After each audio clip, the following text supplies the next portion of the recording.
اما بعد، میسج یہی ہے کہ الموت باب کل نفس داخلوہا، موت ایک ایسا دروازہ ہے جس میں ہر ایک نے داخل ہونا ہے۔ الموت قدح کل نفس شاربوہا، موت ایک ایسا جام ہے جس کو ہر ایک نے پینا ہے۔ اب ہم اپنے اوپر غور و تفکر کریں کہ ہم نے اس دروازے میں انٹری، اس جام کو پینے کی کتنی تیاری کی ہے۔ ہمیں سے ہر ایک کے پاس موبائل ہوگا اور یقیناً سمارٹ فون ہوگا۔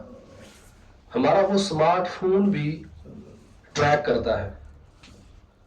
آپ اپنی خود ہسٹری چیک کر سکتے ہیں کہ میں نے سوشل میڈیا کتنا یوز کیا، کریٹو کتنی چیزیں میں نے یوز کی، بروزنگ کتنی کی۔ ہمیں اپنی لائف کو بھی ٹریک کرنا چاہیے کہ میرا جو لائف سٹائل ہے وہ جنت کی طرف لے کے جا رہا ہے یا اپوزٹ لے کے جا رہا ہے۔ اور اسی بات کی طرف توجہ دلاتے ہوئے حضرت عمر فاروق اعظم رضی اللہ تعالی عنہ فرمایا کرتے تھے، حاسبوا انفسکم قبل ان تحاسبوا، اپنا محاسبہ کر لو قبل اس کے کہ تمہارا حساب لیا جائے۔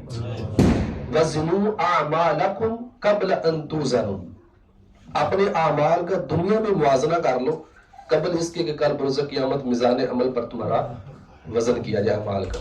تو اس لیے یہی درس ہے کہ ہم اپنے آپ کو ٹریک کریں کہ ہمارے اعمال اور ہمارا لائف سٹائل کس طرف لے کے جا رہا ہے۔ اللہ تبارک و تعالی ہمیں، جو علامہ صادق ضیاء صاحب اور ان کے جتنے صاحبزادگان ہیں، سارے علمی گھرانے سے اور ساری علمی جو ایکٹیویٹی کے اندر مصروف ہے، سارے تقریباً، تو اللہ تعالی ہمیں بھی ان کی طرح زندگی بسر کرنے کی توفیق عطا فرمائے۔ آمین بجاہ النبی۔